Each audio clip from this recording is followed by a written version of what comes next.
Thanks for reminding me that I don't like when people say Japanese voice acting is better than English dubs for games when they don't know Japanese. The only reason you rag on English is because you know the language, you know where inflections are supposed to go, you understand the nuances so you can be critical. But if you listen to the Japanese version and say it's better when you have zero way of knowing whether it's actually quality, you're retarded. You can't compare English to Japanese unless you speak both languages fluently. And by fluently, I mean better than a 4th grade level. You think you know shit because you took Japanese class for 2 years in high school and were able to fumble your way through a basic conversation with an exchange student? Fuck yourself.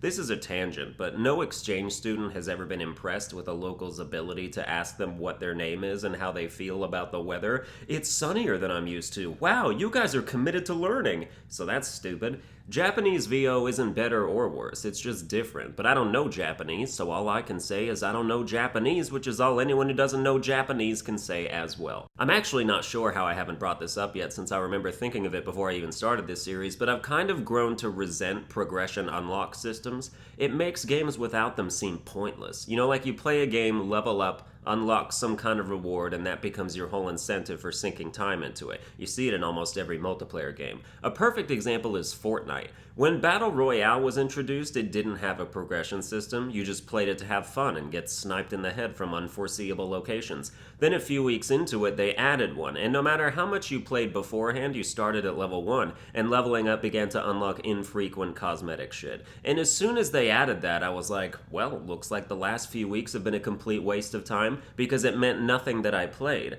We're wired now to expect rewards from video games for playing them, as if we deserve something in return for enjoying ourselves. I get enough rewards playing video games from having a YouTube channel, so I'm even more spoiled. And even where there's no progression, there's trophies. These constant, worthless digital thumbs ups from developers that say, way to go, you played our game, you earned it.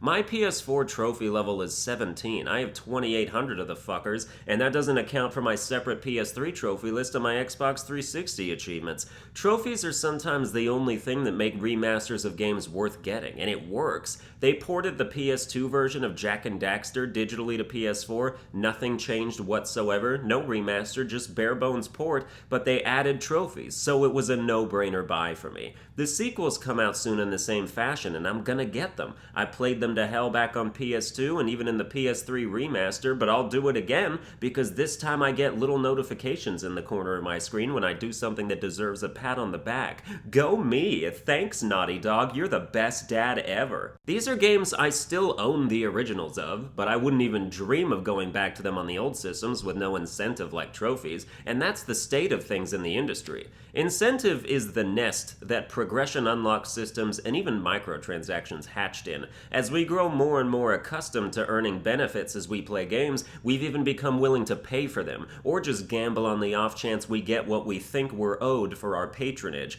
It used to be that the reward for playing a video game was having played the video game, just having had a fun time, an experience to remember. Now we're like kids who get way too many Christmas presents every year, and our greed becomes unsustainable as our expectations become impossible to live up to. I read the Game Informer review of Thumper a while back, which is a cool rhythm game, and the reviewer basically said, all you get for playing Thumper is more Thumper, framed as a negative. That's a bad thing somehow. All you can do in this game is play it. What the fuck? That's stupid. Where's all the extra bonus additional stuff I need to feel like my precious time wasn't wasted on this face value experience? Why are we like this now? It's gross. It devalues gaming by forcing it to overstock on superficial bullshit we're not even thankful for because it's just standard fare now. If you're not doing way too much, you're not doing enough. And the worst part of it is I don't see how it's possible to come back from it. A system that has even more of a grip on the industry and me personally is XP. XP is the reason why Borderlands was a mega hit and Rage wasn't. And if you don't know what Rage is, exactly. XP literally controls you and dictates how you play the game. In RPGs, you kill enemies that give you good amounts of XP and ignore the ones that don't. If you're high level, traveling through a low level area, you don't stop and kill everyone. You barrel through it as fast as you can to get to where what you do has tangible benefit. When I played Borderlands with my dad, I'd always sprint through those places, and he'd stop and shoot everyone, and I'd interrupt his gunfights with fast travel because I'm like, that's a waste of time, they don't give any XP, and he'd be like, I'm just trying to play the game. And back then I was like, psh, he don't know nothing. But looking back, he is so fucking right. We're so obsessed with optimization, we forget the point of why we're playing video games in the first place. Why shouldn't we take some extra time to enjoy the game mechanics with some unworthy foes? When did playing video games become about spending as little time playing video games as possible? Anyway, none of what I just said is going to influence my habits at all, but it feels cathartic to lament things you won't change. I don't like when people brag about how they had no trouble at all with a game or section, specifically in reply to someone who has just complained about how they struggled or found something annoying. Oh man, I hate that part. It's so frustrating. Frustrating?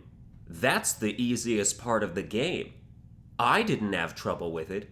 So it must not be hard. It's funny how you can make someone sound like twice as much of a dick just by spacing out their sentences a little. You thought that was difficult. I didn't think it was difficult. Imagine ellipses after every thought. Some people type their YouTube comments like that too, like they want you to read their sentences and the time it took them to write them. But it just reads like you're a timid little girl stilting out your thoughts in a low self-esteem format, which makes the conflicting smugness even more infuriating. I had a hard time with something, you didn't? Congrats on being the golden boy of video games. You think you're enhancing the conversation by presenting an opposing point of view, but you're just curb stomping it instead.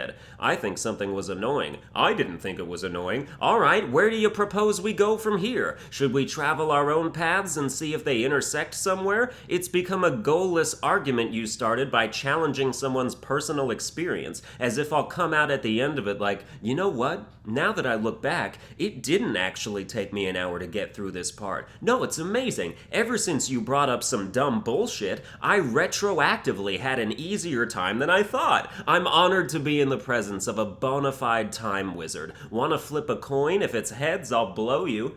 There's nothing wrong with a discussion when the initial person is looking for a discussion. But like with me, if I ever say opinions on stuff, like most of what's been in this series, I just want to say my piece and move on. I'm not interested in hashing it out. I reply to like 0.5% of comments, which is high for a YouTuber if you don't adjust for subscriber inflation. I read them all though, mostly out of compulsion, in case I miss a proposition or networking thing, which you should be messaging me that privately anyway, but I guess it helps me keep tabs on the pulse of my audience in a roundabout way.